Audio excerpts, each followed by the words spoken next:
Today's podcast is brought to you by Kentucky Farm Bureau Insurance. You never know what tomorrow may bring. That's why it's important to get the right insurance coverage today. At Kentucky Farm Bureau, we deliver the protection and peace of mind your family deserves. In fact, we've been providing folks in the Bluegrass with dependable service since 1943. To request a free quote, find your local KFB insurance agent at mykfbagent.com. Kentucky Farm Bureau, big on commitment. Hey, Matt, how's it going? It's going okay. I've been adjusting this last couple days. The time changed. The time change. I got a question. Okay. How do you remember until you're living it? Like, which one makes me a dark drive to work and which one makes me a dark drive home from work? Like, how do you ever, I just wake up and I'm like, oh, this one. Yeah, my wife will say the time change is coming up, and I go, is this the one I hate or the one I like? Right. That's fair. Because I never know which one we're doing. So, I understand there's this whole like spring forward. They try to be cute, fall back. I still don't. I'm losing an hour or am I gaining an hour? I'm not smart enough for this for some reason. I don't understand. Are you mad? It's sunnier. Yeah. During the day a little bit. Like when I drive home, it doesn't feel like it's midnight. So yeah, I think good. I like this one. I like this one after a day of adjusting to losing an hour of sleep. Here's what I don't like. Let me just put this in there. If one more person's like, well, it's your people, and that's why we have a time.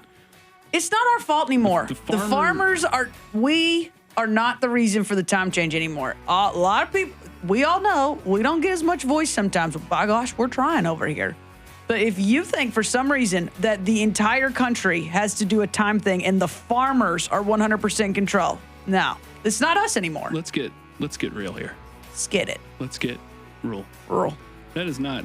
I mean, you think all we do is fight for things. You know, we're not the reason. The farm community, and I'm part of that with this whole gang, and this is not their fault.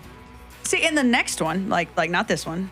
I don't hate this one. The fall this back. One's tough, but the fall one, I despise it. Yeah. Because I have to feed my own calves, to see anything, to see them in daylight. I have to leave work at like 3 p.m. Which you can't. I mean, and they don't like that. Always, yeah. It's frowned upon. That's frowned upon. So you think that some of us that are part-time farmers, we're like, do you know what we would love? We would love to feed in headlights. No. Yeah. So it's not our fault anymore. We're falling into the season of gray skies and cold weather. So why are we saying, okay, let's make it dark more? Let's make you depressed quicker. Let's do it right away. At least this one, like I get it. Gosh. I don't have kids. This one, people are very angry. Bus drivers don't like this one. They're like, It's so dark. My kids, it's dark till I get to work. Look out your window. I get it. But do you know what we do see in the afternoon? The sun. The sun. I like that. I can do things after work as a regular Joe. I like this one better after the adjustment. Also, how many of you already have dark out curtains? Like, there's a whole like movement where people are like, I must have it pitch black to sleep. Yeah. So it's dark in your room when you wake up anyway. What changed? It's great. What changed? So I don't mind this one after I kind of get used to it. But yeah, we need to. How do we do this? Yeah, I'm a communicator. Yeah, communicate this. We're going to do it here. That this is not farmers' fault. Public service announcement. Get off our back. This is not our thing anymore. I think we're all.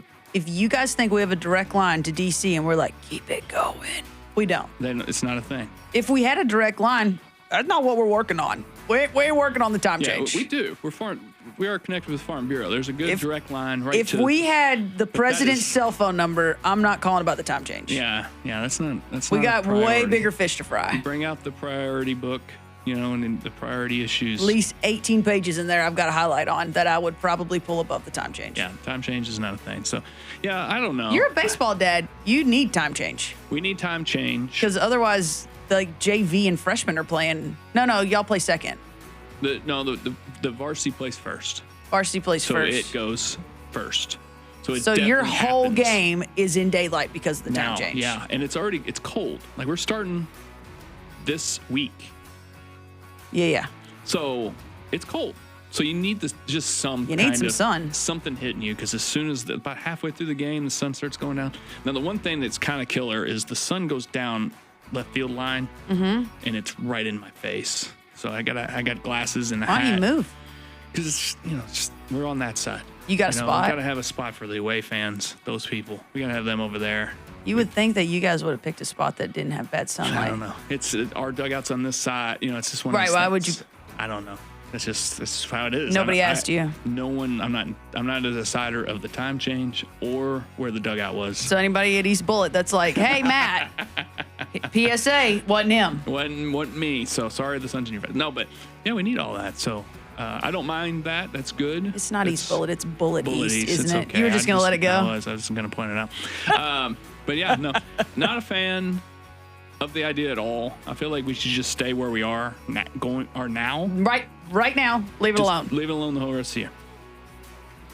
That's your hot take for the day. So get her done. 2 people that don't have a say in this whatsoever. Y'all just get this done. All right, farmers out there. We need to make this a priority issue next year. Yeah, I'm not allowed to do this. As we're in the policy-making process from the grassroots level, could you all please give us your thoughts? How was that air? We need more sunlight in the afternoon. Yeah. I'm good. Do you know how I always know when the time's going to change? It's always Beef Expo weekend. Uh-huh. And for the entire day on Saturday, everyone's like, "Better watch that clock." And it's very funny. And then we all still mess it up on Sunday. Oh, yeah. People are late. People are early to church. Like, everything gets jacked. I don't know how many more ways. Facebook, your church bulletin, the sign on the door when you leave the Beef Expo. Like, we try to tell ourselves 45 ways. And you wake up and you look at your clock and your phone, you're like, they don't match. Also, the other thing that's weird is it's like at 2 a.m. Why? Why not midnight? Just do it at midnight. Like, what are we doing? If you're going to have to do it, why is 2 a.m.? No one is waiting to 2 a.m. and then going, dink. They're not doing that. Funny story, my admin upstairs, Jules Wilcox, shout out. I'm sure she listens to this every week. Every week. She said that one time they were at like a bowling place or something and they stayed till midnight and they let them have their extra hour for free because they like pretended it was midnight. And I was like, well, that's kind of false. But also hilarious. Free hour. Can you imagine staying up till midnight bowling? Just to get that free hour? Yeah. I mean, I'd have to like really prep myself to do that. But I was like, that's a very fun way to do the time change. Yeah. They're like, technically it's a 2:04. It's some weird time. I can think of many people at those establishments like, actually. Yeah, technically. Yeah, I don't understand any of it. You get used to it. I mean, don't get me wrong. Like a week later, you're fine. But it is kind of silly. And yeah, I think you're right. We need to stop blaming the farmers. Yep. I don't know who to blame. I don't know anyone that likes it. That's our problem. I think that's why farmers have kept it so long. You got to redirect blame. This is a society where we got to take the finger and point it elsewhere. You can't just say, we don't blame anyone. No, that doesn't work. You got to have someone. If we're going to be mad, we got to redirect anger. And this is our burden. And we're too nice. We've never given this burden to another group. Maybe it stops here. Buck stops here. Right here on Let's Get Rule. Yeah, we're going to tell them. We haven't picked a new group, but stay tuned for next year. Okay, so in more important news, we have outstanding guests today. Yes, we always have outstanding guests. Right. But we have the most outstanding guests. Some would say outstanding youth. They're very youthful and they're outstanding. So, yeah, every year we love having these folks come. This is when you look at the podcasts that get listened to pretty well, this is one of them. People love hearing from our outstanding Farm Bureau youth, and we have them both here today. Sometimes we have people on this podcast that I go, do I need to get out of my host chair and let you take it over? We had that today. Both these kids could totally do. They transitioned to each other. I know. They were like, it was great. So I think folks are going to love these two. They've got great insight. And, I just was not this smart when I was their age. I look back, I'm like, what were you doing? Yeah, if you're like, I'm not sure about this episode, stay tuned because they flip us a question like, what'd you want to do when you were our age? I quickly realized we didn't have a clue. I was like, I don't know. I was, So. No, I think the question was, would you have believed you're doing what you're doing now? We were both like, no. Duh. But no, they're great kids. We have a lot of great representatives of Farm Bureau out there, from our staff to our agents to our whatever, our claims adjusters to our county leaders to our youth to our whatever. So, and these are two great ones. They've already got to experience some of the things you get by being the outstanding Farm Bureau youth. And one of them, I guess, that's going to be an every year thing is they get to come and hang out with us. that should put that on the award list. That should be on there. I mean, you get a scholarship, you get a trip to DC. Sure. You get to talk to Renee and Matt. Our attendance is gonna tank. No. Okay, on a serious note, they're wonderful. We are gonna get you to these kids. Without further ado, I'm Renee Carrico. And I'm Matt Hilton. Let's get rural.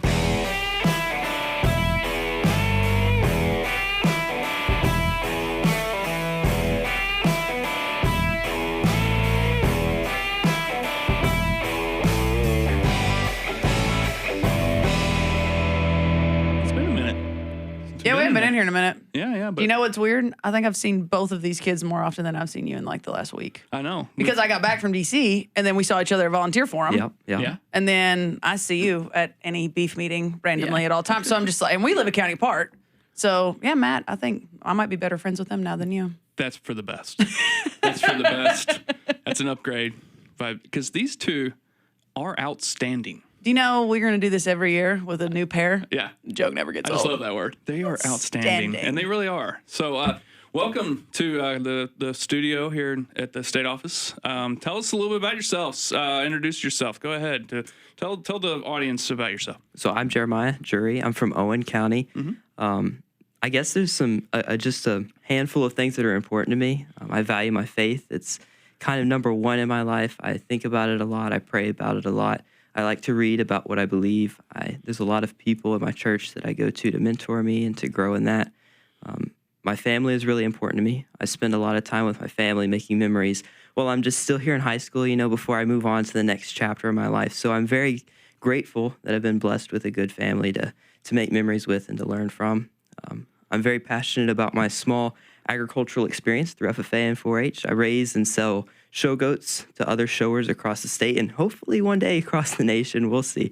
But that's just a good experience for me to learn about the business aspect of being an adult, of becoming an agriculturalist in the future. So those are just some things that are important to me. Clara Belle, just tell us a little bit about yourself. Yeah, so I'm Clara Belle. I'm a junior at Nelson County High School. Kind of my thing. Everyone who knows me knows I'm a beef kid, like born and raised beef kid. I show beef cattle on a state and national level. It's kind of my SAE for my FFA chapter as well. And yeah, I love beef. I love everything agriculture. I'm really involved in our FFA chapter. I serve as our secretary this year. And I love doing speaking contests. That's probably my biggest thing. Second to show cattle is speaking contests. That's kind of my thing. And also, I don't know. I just have a really passion for nutrition and dietetics and all the things, human nutrition and animal nutrition. So I'm kind of, me and Jeremiah are kind of a little bit different, but also very similar in our passion for just speaking in agriculture as a whole. Yeah. So as a person that talks a lot, I think that's us. You understand. Yeah. So I'm at the annual meeting every year, and you kids are up there doing your thing, and there's nothing I could not imagine me doing less, or signing up for less, than speaking in front of 1,000 people at the Farm Bureau event. Like, there's no chance when I was 17 or at 16, 17, I would have done that. I don't know about you. Did you do this? I feel like, I don't know if I've said this on here before. I did the contest and I won my county, and then the district contest, which is vitally important to win that to get to state, was always the same day as the regional soccer tournament. And I was the captain of my humble brag to a school, really big pond. No, so I was captain of the team. So I did it like 3 times, and they were like, "Can you quit winning the county because you never go to district?" And then I got here, and now I work here, and people are like, "Oh, did you play? Did you compete up here?" And I was like, "No, we were too busy losing the first game of regionals 3 years in a row." And I found that to be vitally important for some reason. That's her excuse. But to be clear, my room ended with, so I guess our county won maybe 100 people. On a big year. Most of the time it was kind of that 50 people range. Mm-hmm. So that first year I was at annual meeting and saw what that would have gotten me. I was like, oh, it's a bit of a crowd. Lights, like stage, it's a lot. Yes.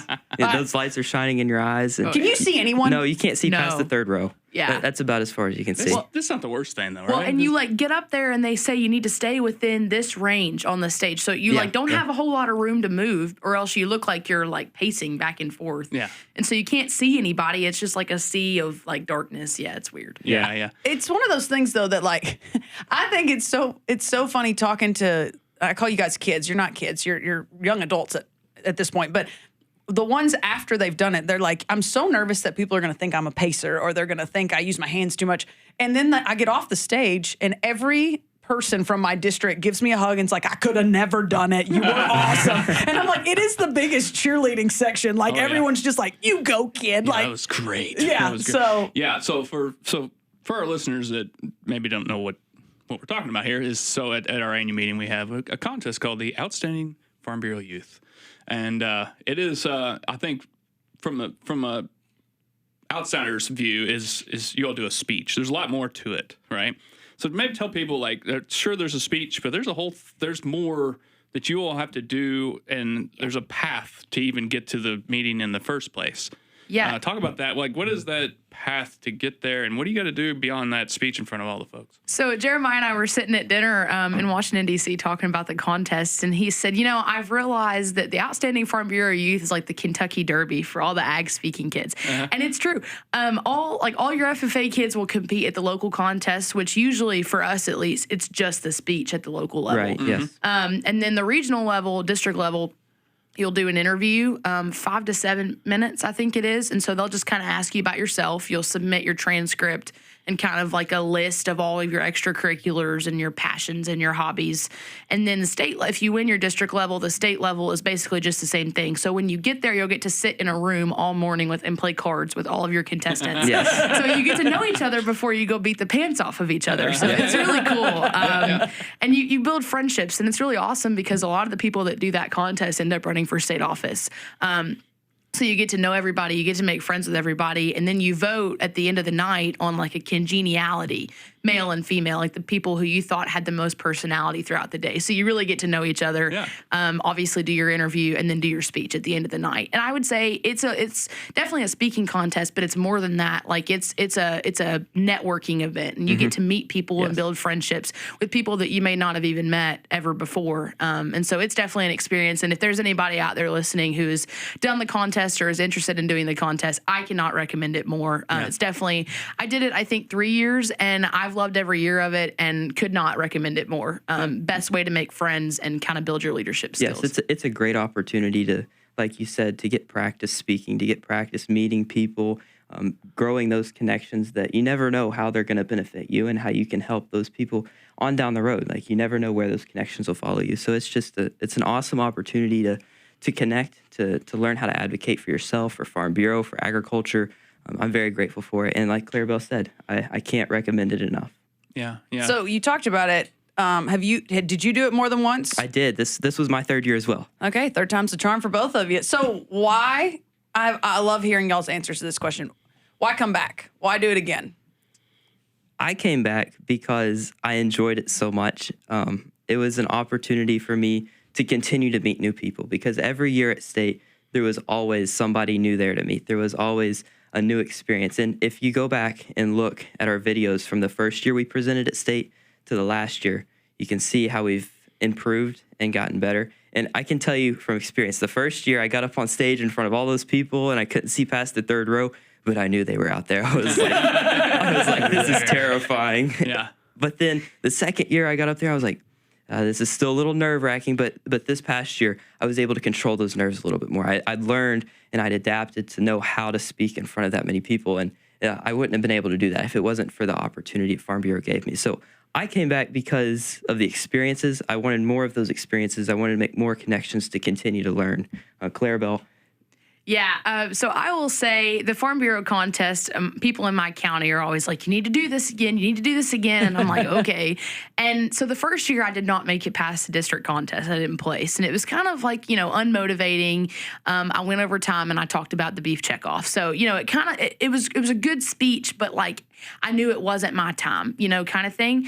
And so the following year I went in and I made it to state, and, it was just an awesome experience. Like Jeremiah said, you get to meet everybody, you make all these connections, and you realize like, I have a passion for this. Like it's the freaking Kentucky Derby. I want to go win it, And so then this last year, I will say, I really, like I said, have developed a passion for nutrition. And I knew that God had a calling for me. Like you need to go here and you need to speak about this. And I had done a previous speaking contest and talked about the certain issue in nutrition that has been a problem and needs more people to realize it.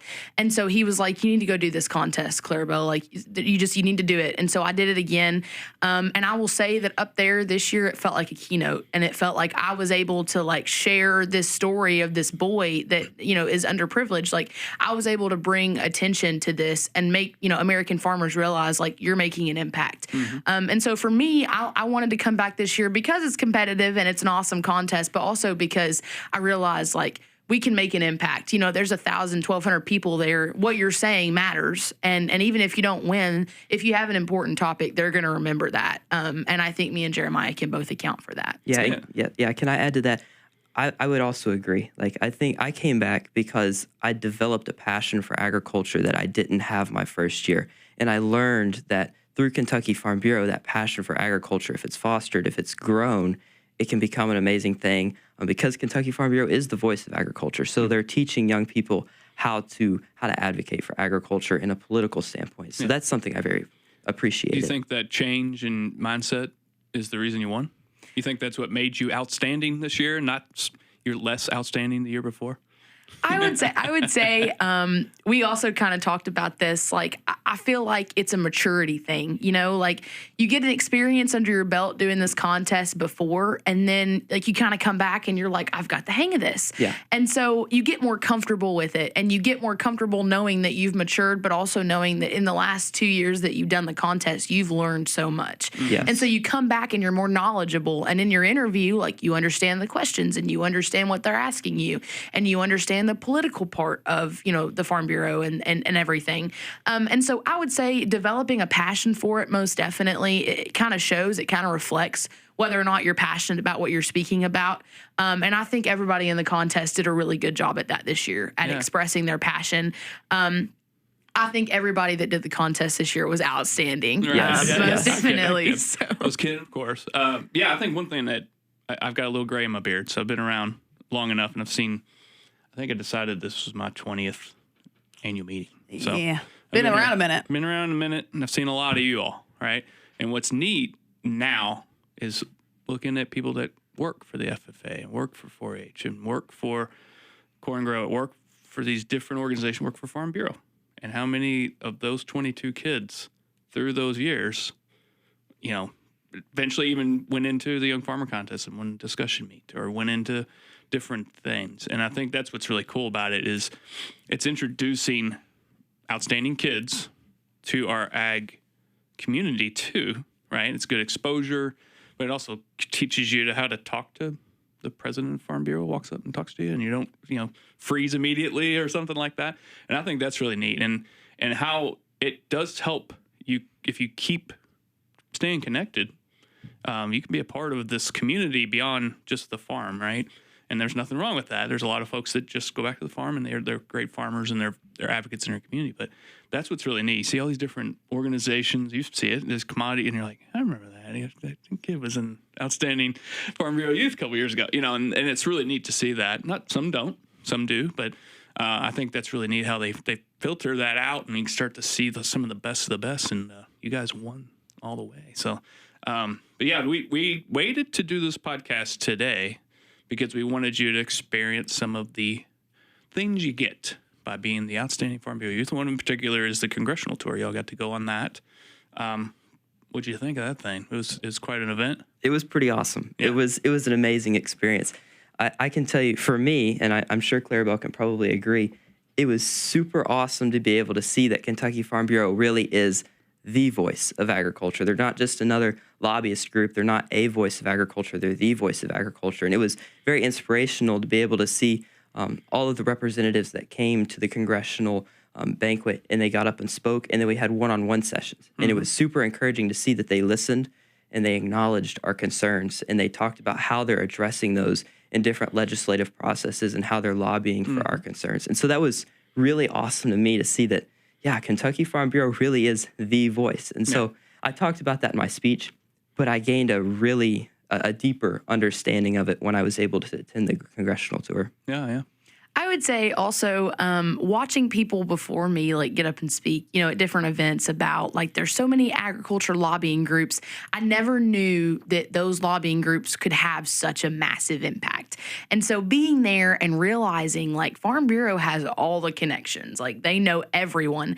And it was really eye-opening to see that, but it also made me understand like they listen to producers, and a lot of producers in rural areas maybe don't realize that like everyone's voice matters, and Farm Bureau is going to advocate for everyone. And so going to the congressional tour, I'm a history buff, so for one, that was awesome, being able to see everything, but also being able to see like Farm Bureau takes what producers actually say and actually need, and they go and they advocate for it. And so they're just such a selfless organization, and most definitely on the political side. Yeah, for example, when we got to hear McConnell speak, he was talking about how Mr. Melton had come to him with concerns about the loss of farmland in Kentucky. Mm-hmm. And then he talked about how there's now this voluntary incentive program to keep farmland in production in Kentucky that's included in the Farm Bill. So that's an example of Kentucky Farm Bureau voicing their concerns and then legislators listening. Right. Like, Kentucky Farm Bureau has a reputation within the legislative community, and it was just super amazing to be able to see that in play. Yeah, I think it's so neat to hear you guys say the meeting parts instead of the fun parts, because I think that shows the commitment and maybe the maturity you guys do have when it comes to a trip like this. I'm sure that you enjoyed the monuments, and I'm sure you enjoyed the museums. You said you're a history buff, and I saw you guys going on many tours, but you can go to D.C. and do that yourself. I think it's very mature of you to see the part that, it takes sometimes a good organization and 300 people to pull Senator McConnell and Congressman Hal Rogers, two of the longest standing legislators in the country, to that room. And we got them twice, So, I mean, there's moments where you see those things. And so I think it's really neat. I'm going to ask you a hard question, and you don't have to remember their name, but you can maybe remember their topic. Who was your favorite speaker? And it's no pressure. I know we heard a lot of legislators, but we had a really cool Farm to Frankfurt recording. I'm sure you guys got to see that. You heard all the congressmen and yeah. Well done. Plug. Who was your favorite speaker? Is there one that you were like, man, that was like a cool story, or that was a really cool explanation? Is there something that really stuck out to you? I'd say James Comer. He was really interesting to me because he got up and spoke in front of the banquet, and he kind of hooked me when he said that he was in 4-H and FFA as a youth. And that's really what dug his roots into agriculture, and then he continued to work to advocate for Kentucky agriculture and government. But then Clara Belle and I were able to attend his Q&A session with his district, and that was really interesting to be able to hear him talk about questions that his particular district had, and that was really interesting to me. Clara Belle, I'm not sure, what were your opinions? I'm going to steal the same answer. Okay. So, yeah, Comer was awesome. My mom, actually, when she coached Ag Issues, kind of had a knowledge of Jamie Comer. She took her teams to go, present in front of him. So she'd already told me, I think Comer's coming, you really need to pay attention. And I got there, and I will say, too, knowing that there's someone up there that has that much impact who understands us, Yeah. And he was telling us, I don't remember if it was him or if it was a different congressman, that said a lot of people up here are from the city, from populated areas. They don't understand that rural America still needs support. And I think that it was him that said that. And so it was really awesome to have a knowledge that, he's so involved in agriculture and always has been. He said he did the Outstanding Youth Contest. Mm-hmm. And so it was really awesome to be able to see that. And in his Q&A session, he talked a lot about his impact. And I asked him a question about nutrition. And he said that he thinks Kentucky agriculture's got the spot, that they're staying ahead of the game. And so I think it was really awesome to hear that someone comes from the same background that we do and still has such an impact on every level in D.C. That's probably one of the most impressive things I feel like since I've been in this role. And I'm kind of like your mom in the sense that I knew Jamie. We call him Jamie. I've known him since he was commissioner. My sister was an FFA state officer, so we kind of had a connection knowing him back then. But getting to talk to those people one-on-one, whether it's Congressman Guthrie, whether it's Congressman Rogers, whether it's Senator Paul, who wasn't able to be with us this year, but in the past, they're humans. And when they're on Fox News or CNN or whichever group they're on, they seem like they're at a faraway land in front of a green screen talking about issues that don't reflect us maybe sometimes. So I think it's cool you guys thought that was your favorite part, because they're literally in the corner of a ballroom with 30 of you. They're just talking. They're just a normal human. Right. So very cool for you guys to see, one of you could be a congressman. I mean, same startup, I mean. Never know. Sky's the limit. Never know. That's what I was talking about. Some of these folks are they're outstanding in different ways. You know? I do want to give you guys a chance because, and we can talk more DC because I think that one's really fun, but I do want to give you both a chance to talk about your topic. You've both teased a little bit, and your topics are tremendously different. But I think that's what makes it neat. I think actually that's why that's always our crowded room, is because Outstanding Youth, every kid that walks up there, you're right, talks about their passion, and no two passions are really the same. Right. So y'all go whichever order you want, but talk about, they're pointing at each other. Talk about what your speech topic was about and maybe where that came from, why. So I'm going to bring up the nutrition again. I sound like a nerd. I'm sorry. So I talked about a 17-year-old boy named Isaac Thomas who lives with clinical epilepsy. And I'm pretty sure when I got up there and said that, everybody was like, where is she going with this? Like, this is really random. And so his whole dream is he wants to go to his school prom. And for a background, people who don't know much about epilepsy, they can't drive, they can't do anything, flashing lights, stuff like that triggers seizures, and so they're not really able to do anything. So his mom comes home from work one day, and she's like, Isaac, I have this idea. Like, I want you to start a ketogenic diet. I've heard that it does wonders, blah, blah, blah, blah. So they go see a dietitian, they figure it all out. He starts this diet, and a year later, he goes to his school prom, and like the whole senior class is lined up outside, like cheering him on, like, you go, you were able to come. And so I talked about that. And then I talked about like not only Farm Bureau, but agriculture as a whole is making such an impact on the millions. I mean, 65 million lives, and they have no idea. And so I kind of made it like a keynote in the sense that like everything that you're doing at home every single day is impacting lives like this. And maybe you don't have an idea, but there are organizations out there who are representing you. And it's important that those organizations continue to represent you so that you can keep impacting lives just like Isaac's. Yeah. And so that's kind of what I talked about was like American agriculture, we're doing it. Like we're out here saving lives of all these people with all these different conditions. Like if that's not a motivating factor, I don't know what is. And so just continue to keep producing and keep being you because you're saving lives. And then the Farm Bureau part was keep advocating and keep being a voice because it's working. Yeah. So the day of the contest at state, all the girls give their speeches first. And I remember listening to Clara Belle's speech. I was like, man, that's a go-getter speech. Like that's inspirational right there. And I remember thinking over my speech, I was like, it's not quite as exciting as that. Oh, no. It was great.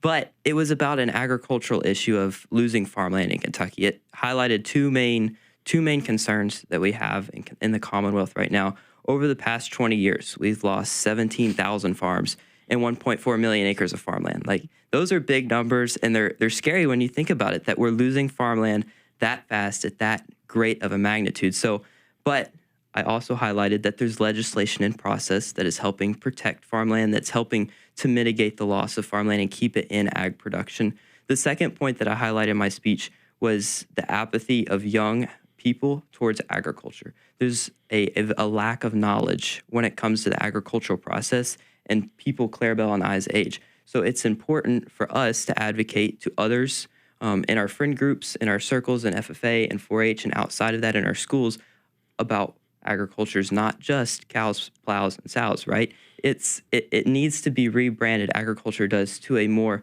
scientific-oriented occupation because that's more appealing to younger individuals. So that's what I talked about in my speech, in my interview, because I think those are important issues when we're thinking about now agriculture and in the future. Yeah, I've always said agriculture is their own worst enemy in a way. As a communicator of agriculture, that's what like half of my job is all the time, is to do that. We've done such a good job that people don't have to care where their food comes from. Right. But then when they ask the questions, they're getting answers maybe from somewhere that's maybe not the answer, right? So you're right. Speaking to kids every day about these kinds of things is really important.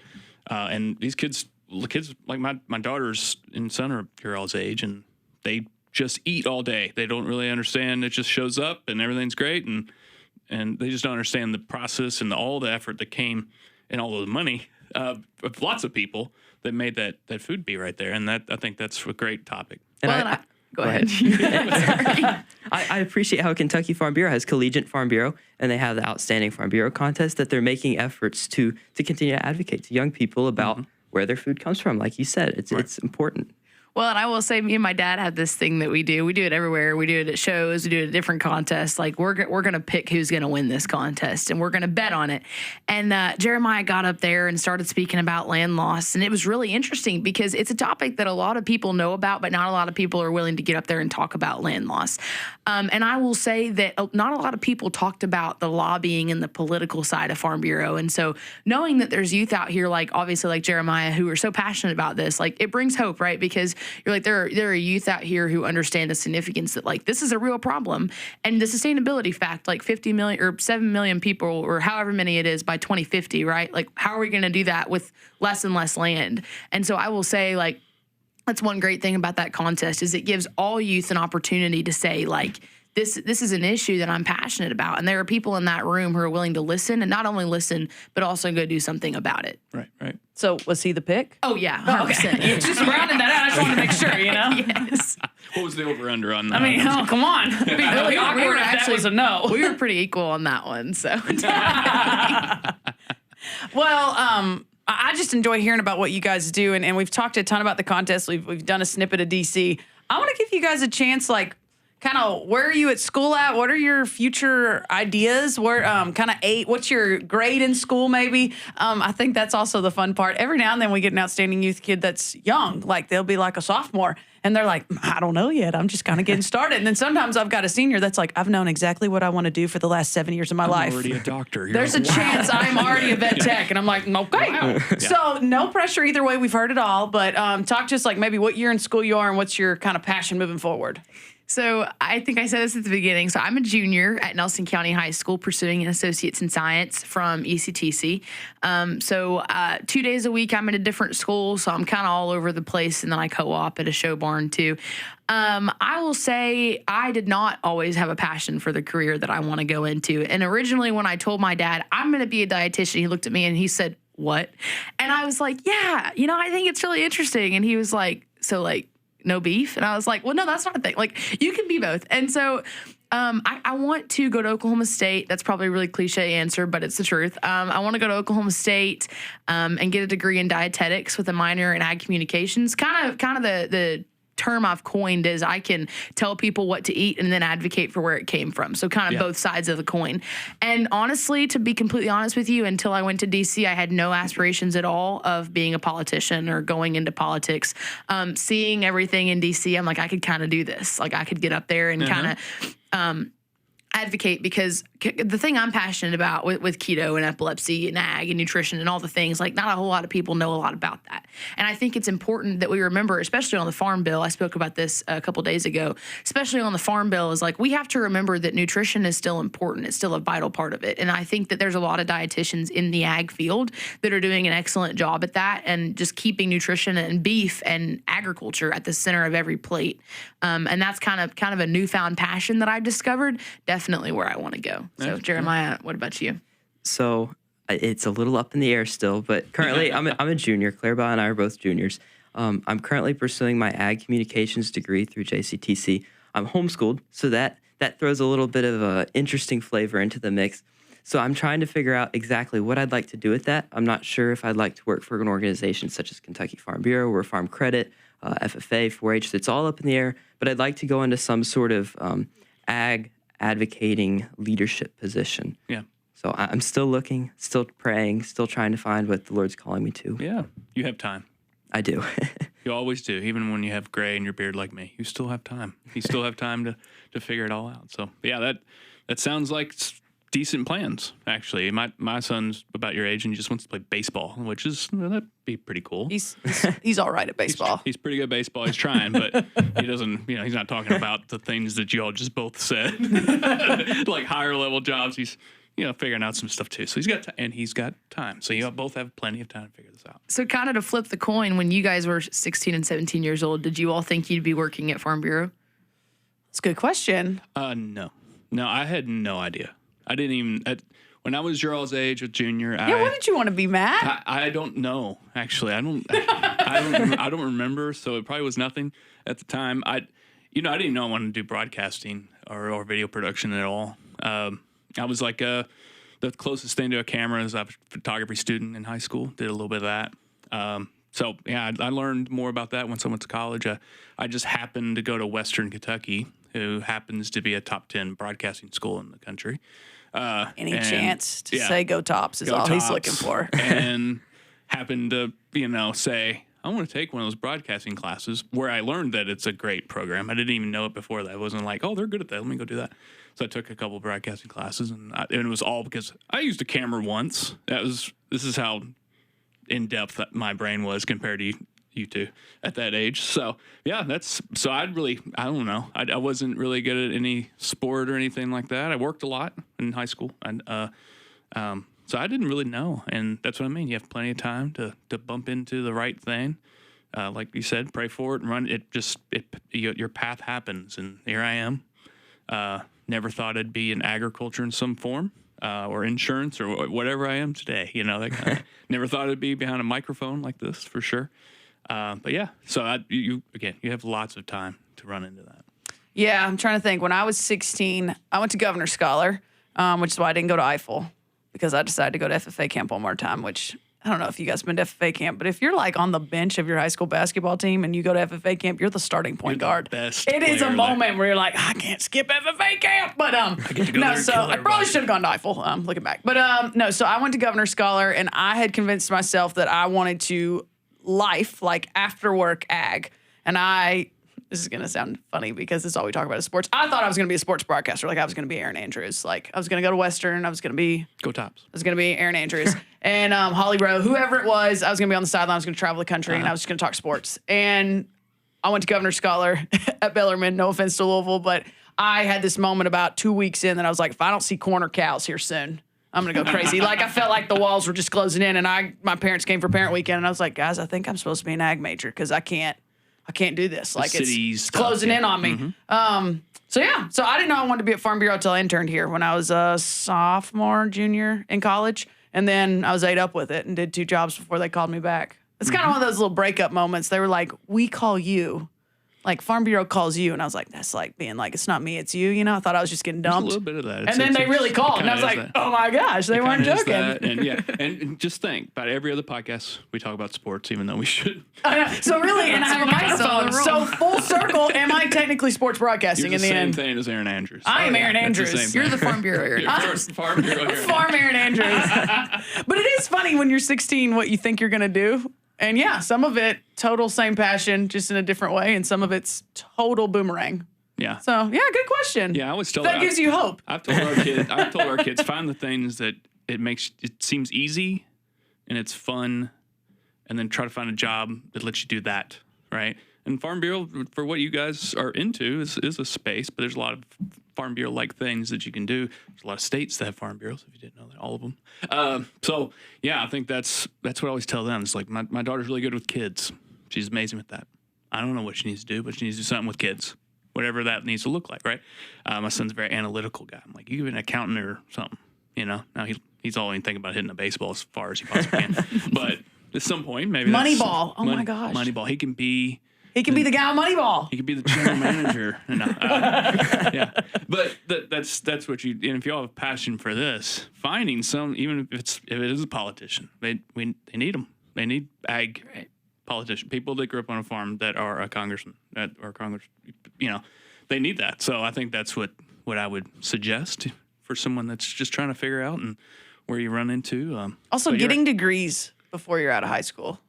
Like, I went into college, and I was like, I'm already a sophomore, and I was so proud of myself. I didn't have an associate's already. Like, the way high school works now, you guys have thought through a lot more. Like, you're both talking about being you're in college already. Wild. So, yeah, you're ahead of the game. I did the whole 5-year college thing. Just wanted to take a little victory lap? Just one year of just figuring this out, and then actually try. You guys are going to be like... They're going to take, like, the 2-year lap. Yeah, 2-year lap, and... They're making up for your extra one by going less. That's why they're outstanding. Just gonna keep bringing it. All right. Well, I do like to always round this out with one last question, because I think we pub you and we promote you and we get excited about you, and very rarely do you guys get a chance in a public setting to thank. That's one of the things I love about Outstanding Youth. Actually, is at the end when you introduce yourself, you get to say who's there, kind of your support system. Some of you rode with them. Some of you had them. You were talking to them this morning before you left the house. I want to give you a chance, whether it's your advisors, your 4-H leaders, your parents. Who's your shout out? Who's your big thank you want to give at kind of this big climactic moment of your life where you got to be those outstanding youth? Like, who are your big thank yous that kind of got you where you are? So after we won the contest and we got to go over and say our thank yous, I was trying so hard not to cry. I was super emotional. It was a super awesome experience. But I would have to say thank you to my parents and my little brother. They support me a lot. I can't tell you how many times they heard that same speech over and over and over. Like they were probably sick and tired. Josiah, my little brother, he could probably tell you the first, 6 cards of my speech right now, still, like a couple months after the contest. Yeah. So I'm just very thankful for their patience, for their perseverance, and continuing to help me develop my speaking skills, develop my interest and my passion for agriculture. I would definitely have to say my parents as well. My mom is also my ag teacher, so most of the time that's a good thing. So yeah, definitely my mom and my dad both have opened a lot of doors for me. My siblings, I practice with everyone at my house. And then also, I will say there's a lot of people that have mentored me, and it would probably take me a very long time to name them all.